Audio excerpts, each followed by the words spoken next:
Tourism Bharat में बहुत ही महत्वपूर्ण स्थान रखता है। आपको पता ही है कि भारत एक ऐसा प्लेस है जहां पर हजारों साल पुरानी कई विरासतें पाई जाती हैं। यहां पर हम लोगों को देखना है 2023 का डाटा आ चुका है अभी कि 2023 में टूरिज्म में क्या क्या इंपॉर्टेंट बदलाव हुए और किस प्रकार से हम लोगों ने एक नई ऊंचाई को छुआ है। तो सबसे पहले देखते हैं कि 2023 में 9.24 मिलियन टूरिस्ट भारत में आए और यहां पर याद रखिएगा इनकी संख्या लगातार बढ़ती जा रही है। तो फॉरेन टूरिस्ट अराइवल राइज 43.5%, बहुत बड़ा परसेंटेज है। 43.5% का ग्रोथ देखने को मिला 2023 में जब विदेशियों ने भारत की ओर रुख किया। अब यहां पर आप लोगों को ने देखा ही होगा कि कैसे मालदीव वर्सेस लक्षद्वीप का विवाद चरम पर था पिछले साल। तो यहां पर देखिएगा कि इसका असर देखने को कहीं ना कहीं मिल रहा है कि निश्चित तौर पर भारत एक ऐसे देश के रूप में जाना जा रहा है जहां पर ज्यादा से ज्यादा टूरिस्ट आना पसंद कर रहे हैं। लास्ट कम से कम हम लोग 5-10 सालों में देख रहे हैं कि एक नया ट्रेंड यहां पर सेट हो रहा है। अब यहां पर बात करते हैं कि कितने प्रकार से टूरिस्ट आ रहे हैं, कौन कौन से टूरिस्ट हैं जिसकी वजह से भारत में 43.5% की ग्रोथ देखने को मिली है। तो यहां पर देखिएगा टूरिस्ट वीजा के ऊपर तो कुछ लोग आते ही हैं जो टूरिज्म के ध्यान से आते हैं, लेकिन इसके अलावा ई बिजनेस वीजा भी लेकर बहुत सारे लोग आते हैं जो कि बढ़ते हुए भारत में बिजनेस को बतलाता है। वहीं पर कुछ ई मेडिकल वीजा के ऊपर भी भारत आते हैं। अब ई मेडिकल वीजा में क्या है कि जैसे आपको ब्रिटेन में इलाज करवाना है, तो ब्रिटेन में इलाज करवाना है तो वहां एक लंबी लाइन का सामना करना पड़ेगा वहां के लोगों को, लेकिन यहां पर क्या है कि वही उसी स्तर के डॉक्टर मिल जाएंगे भारत में और यहां कोई लाइन नहीं है। तो यहां पर आज के टाइम में ई मेडिकल वीजा भी काफी ज्यादा चर्चित है। बहुत सारे लोग विश्व के भारत आ रहे हैं इलाज कराने के लिए। इसी प्रकार से अगर बात करेंगे ई मेडिकल अटेंडेंट वीजा भी होता है, जो व्यक्ति आया है भारत में ऑपरेशन कराने के लिए उसके साथ एक अटेंडेंट आएगा तो उसके लिए भी वीजा भारत सरकार देती है। इसके अलावा ई कॉन्फ्रेंस वीजा भी मिलता है। तो यहां पर याद रखिएगा बहुत सारे समिट्स, बहुत सारे कॉन्फ्रेंसेस भी भारत में हो रहे हैं और इसके लिए लोग भारत आ रहे हैं। हम लोगों ने लास्ट देखा G20 समिट हुआ तो बहुत सारे डेलीगेट्स आए। तो इसी प्रकार से बहुत सारी बैठकें चल रही हैं जिसमें भारत में लोगों का आना जाना बढ़ा है और वो इतना बढ़ा है कि 43.5% बढ़ गया, आप समझिए 2023 में। अब यहाँ पर इसके लिए सरकार ने क्या प्रयास किए हैं, तो सबसे पहला ई टूरिस्ट वीजा फी को रिड्यूस कर दिया गया है। यहां पर याद रखिएगा 5 साल के लिए $80, वहीं 1 साल के लिए $40 अभी है हमारा।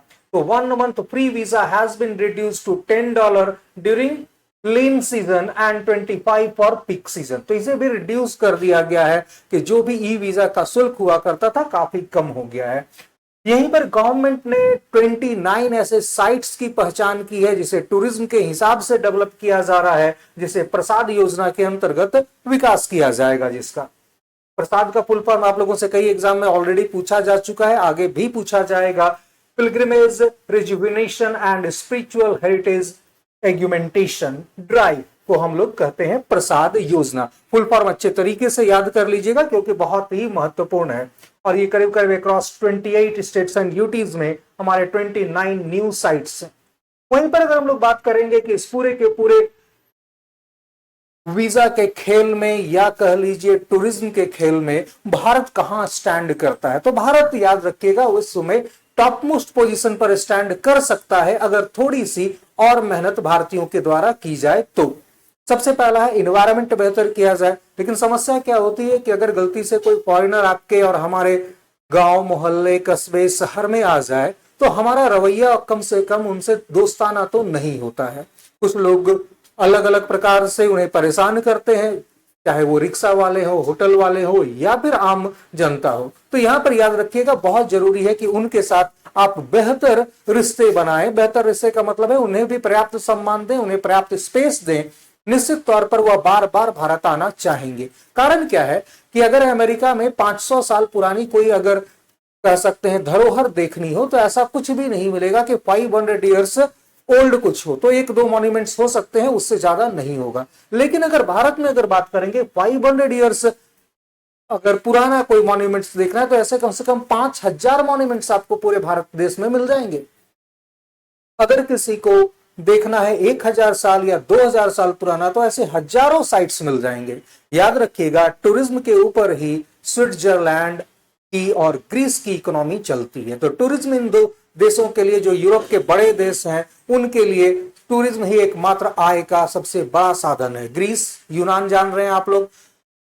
यहां पर याद रखिएगा कि एक दो मॉन्यूमेंट्स को देखने के लिए पूरे के पूरे साल भर ग्रीस में भीड़ लगी हुई रहती है।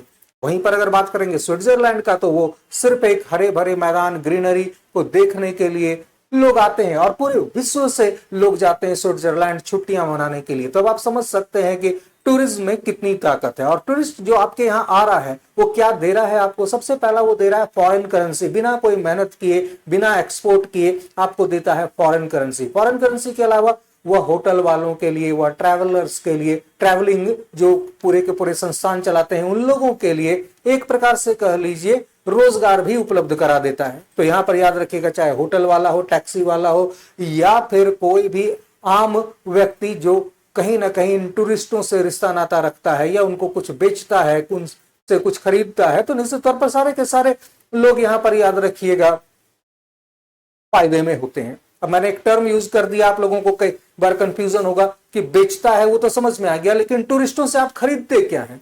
तो यहां पर याद रखिएगा, कई टूरिस्टों का जब भारत आते हैं तो वो सारा का सारा पैसा खत्म हो जाता है और पता चलता है कि वो अपने साथ जो कीमती सामान लेकर आए हैं, कैमरे हैं, बाकी सारी चीजें हैं, वो जाते समय पैसे कम पड़ जाते हैं तो बेचकर भी जाते हैं। तो ऐसा नहीं है कि वो सिर्फ आपके देश में आ रहा है तो सिर्फ आप ही उसे सामान बेचते हैं। कई बार वो भी मुसीबत में फंसता है तो वो भी अपनी सामान बेचकर निकल जाता है। ऐसे बहुत सारे एग्जाम्पल हम लोगों ने देखे हैं।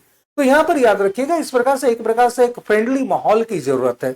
अब आपको मेरे ख्याल से समझ में आ गया होगा कि क्यों गवर्नमेंट ऑफ इंडिया ने स्वच्छ भारत मिशन इतने कह सकते हैं बड़े अभियान के रूप में चलाया था। क्योंकि जब भारत आपका स्वच्छ होगा तो निश्चित तौर पर टूरिज्म का आकार बढ़ेगा हमारे देश में और उससे बहुत ही रोजगार के अवसर भी उपलब्ध होंगे।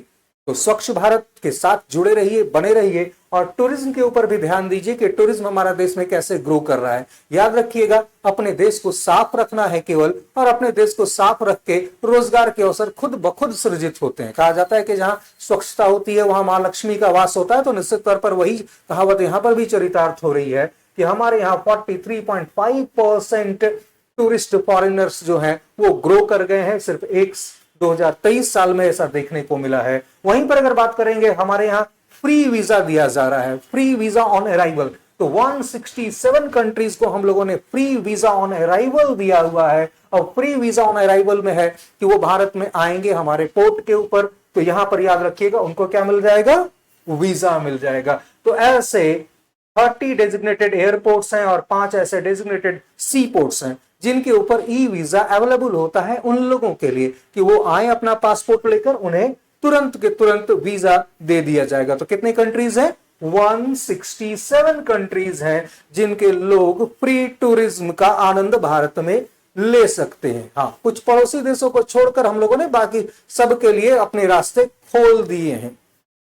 तो इस प्रकार से हम लोग बात कर सकते हैं कि किस प्रकार से हमारे यहाँ टूरिज्म रोजगार उत्पन्न कर रहा है। मिनिस्ट्री ने जो अगर बात करेंगे 46 प्रोजेक्ट इसको लेकर चलाए हैं, करीब 1621 करोड़ रुपए का। यह भी एक महत्वपूर्ण खर्च है जो कि सेंट्रल गवर्नमेंट कर रही है टूरिज्म को और ज्यादा डेवलप करने के लिए।